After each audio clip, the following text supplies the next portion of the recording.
knowledge base sits, play to that strength and create content that is useful and helpful to people around what you know. It's also very, very important that at the moment, when people are vulnerable, you are not a carpetbagger. Don't exploit people's needs or fears. It might work in the short term, but it will create enormous problems for you going forward because you will lose the trust of your customer base. You need to be positive at this time, but that doesn't mean you are ignorant to the situation, and it certainly doesn't mean that you are patronizing. You know what your brand stands for, you know your brand's value, and you know the values of your brand. Use those in a positive context around COVID-19. Don't be afraid of showing emotion and vulnerability. People will relate to you showing that side of your business and indeed of yourself as the leader of that business. And please think about the impact of your messaging. Optimism is infectious, but unfortunately so is negativity. Don't promote sensationalism or panic by feeding into that. Stand above it. You really don't need to be creating any more danger in this current environment. The crisis is bad enough. Nobody needs to be feeding into that. Also, do not presume to know what every single person is thinking or feeling, and don't pretend that you do. If you do that, the market will see through you and it will have the opposite effect to the one that you are hoping for. Now is the time to let your people shine. Let your staff share this burden of creating all of this content. Let them share their personal interests. Let them create impact in their own right as part of your campaigns, particularly on social media. Not only will this humanize your business at this time, but it will reassure your staff that they have a role to play in your business now and going forward. To give you an example, which is very close to home, the GTPA is a business, and we've got a number of campaigns that we've been thinking through in this time. One of them is a very personal campaign. All our members of staff, all the members of our team, whether they be full-time contractors or others, each have an interest. And that interest we have decided to highlight through this time. So our CEO, who you heard from earlier this evening, Lisa, is very passionate about fitness. She's one of those running, jumping types, you know. And Lisa is supporting a number of small businesses that are struggling, that are in the fitness space. And through GTPA is assisting those businesses to reach a wider market. Similarly, I'm really passionate about music and the arts. So I'm championing the cause of live music online, for example, and through the GTPA network, promoting concerts and events that are happening in that way. So you can go to the interests of your staff and you can highlight that in the campaigns that you put out. While you're doing all these great things online now, it's very important to understand data. You need to monitor your marketing activity across all the channels that you're involved in. You need to understand what you're doing, what works and what's not working. And you need to drill down into that data. You need to rethink your targeting strategy. So keep an eye on the demographics and the measures of intent of the people who are interacting with your marketing campaigns and with your content. And by that we mean look at actual conversions, actual time on your site and the pages viewed, etc. Not just who came and who bounced. And then make sure that you're reaching the audience you actually want. You may find, for example, that you're running a wellness campaign through your various social media channels, hoping that that's going to push people into the products that you have that could be related to wellness in some form. However, if you look at the numbers, you might find that you're actually reaching a demographic that is too old for you, too young for you. doesn't have the funds to purchase what it is that eventually you will be wanting to sell. You will have to change what you do to fit the market. Make SEO your friend. Remember that those informational posts, the how-to guides, etc., will be ranking long after the COVID-19 crisis has passed. And that is the beauty of content.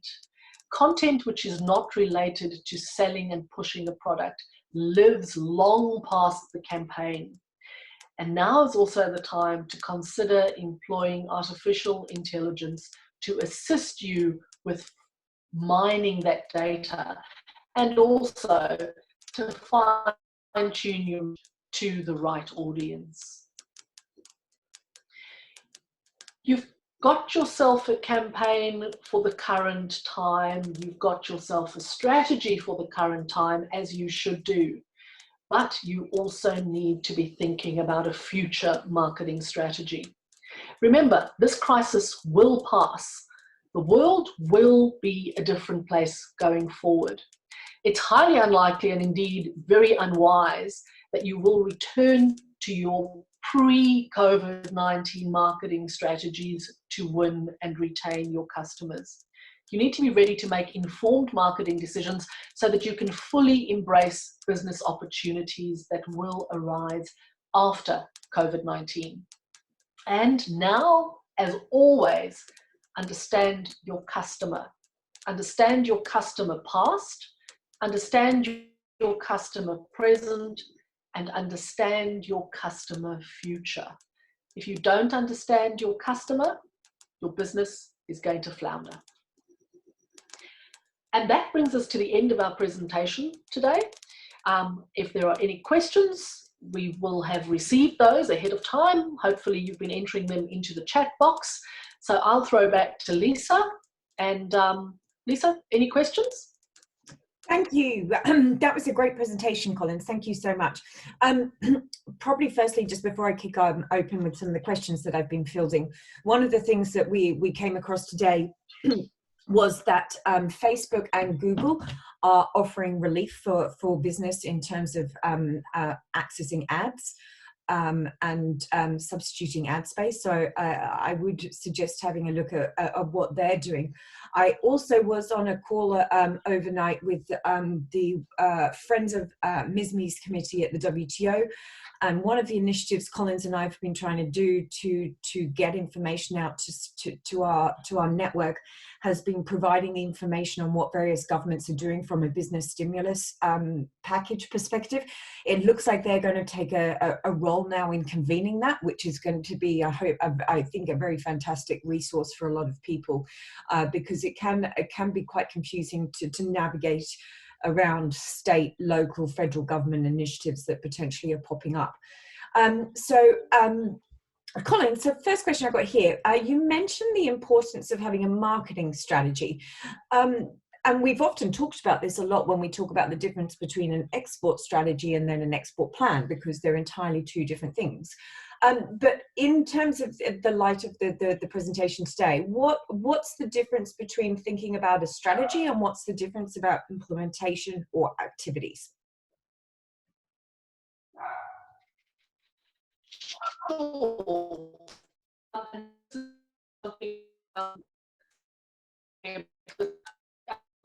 Fascinating how many businesses just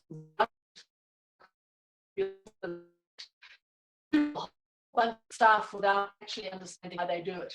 And that is what a strategy is. The strategy is the why.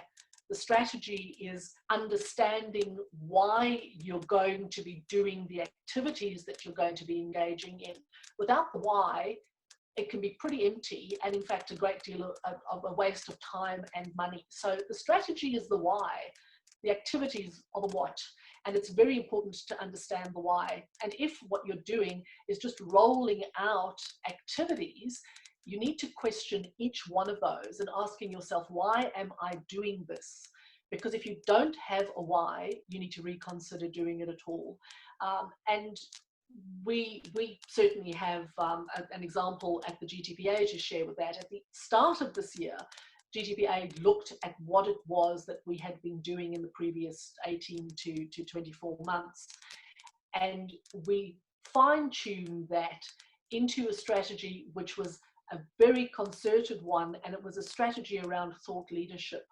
And that has since been temporarily shifted again for the current climate. And that's what businesses need to do. So understand what it is you're doing, understand why you're doing it, and then start rolling out the activities around it. Yeah, that's a very good point to raise, because where we started with our strategy at the beginning of the year on even just on our marketing and influence has rapidly changed, as it will have to for most businesses. In some ways, we've also been able to look at the sort of 6 thought leadership areas we were going to put our resources to from a marketing perspective, and they still apply in some ways, but we've just had to shift that into a different style of communication messaging. Absolutely. So I've got a question here. Mine is a small business. How do I generate content when I just can't come up with all the ideas? Well, I get that, because I know what it's like to have writer's block. Oh, look, I think every one of us deals with that at some point or another. We can't all be creative all the time, and we can't think of all the ideas. And that is particularly marked if you're a small business, but it happens in large businesses as well, where it's one person's job to generate everything, and it's impossible to do. What you need to do is you need to draw on the knowledge base that surrounds you.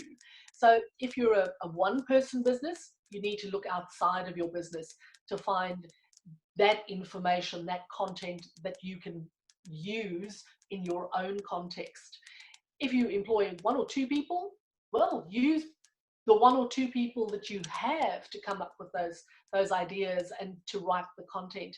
But also look to the market, look to your customers, find out what it is that they want from you. So GTPA, when we came up with the idea of running these online sessions, we came up with a core number of sessions that we thought would be useful to small businesses.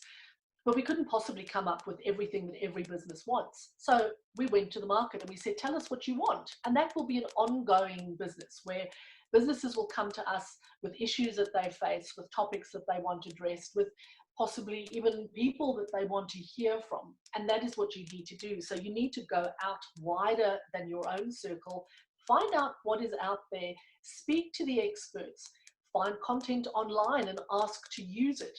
You can use other people's content. That's perfectly fine.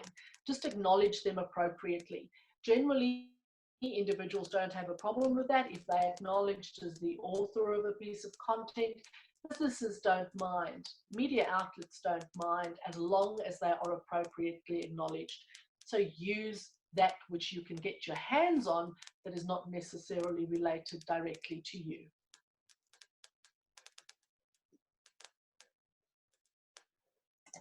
Oh, I just forgot to unmute myself then. Probably my dog is going crazy in the background because she's saying, where are you? And I need to go out for my nightly allocated walk. So Colin's a question I've just got that's come through here. Do you recommend to increase spend on AdWords, etc.? It's getting harder to get seen right now. So what would be the recommendations for how to stand out? That's an interesting one, because AdWords, everybody is doing it. That in itself is not going to make you stand out. What is going to make you stand out is content that is relevant and content that is useful. The more relevant and useful content you generate, the more likely you are to build traffic to your website. If you are just advertising, people are immune to advertising online now because they see so much of it. If you have advertising embedded in videos, etc., people are simply switching those out until they get the next bit of content that they're actually interested in. So I would suggest that you don't up your spend on AdWords unless you're also increasing exponentially your content. But just increasing the content and increasing the meaningful content. And that's the key. If it's meaningful in the current environment, people will go to it. They will see you as a thought leader, and they will trust you and trust your brand as a result. Yes, a very good point there. And I think one of the things at this level, we've done quite a high level macro picture in terms of looking at marketing. We are looking at trying to add some more sessions in the next couple of weeks, which will be able to drive in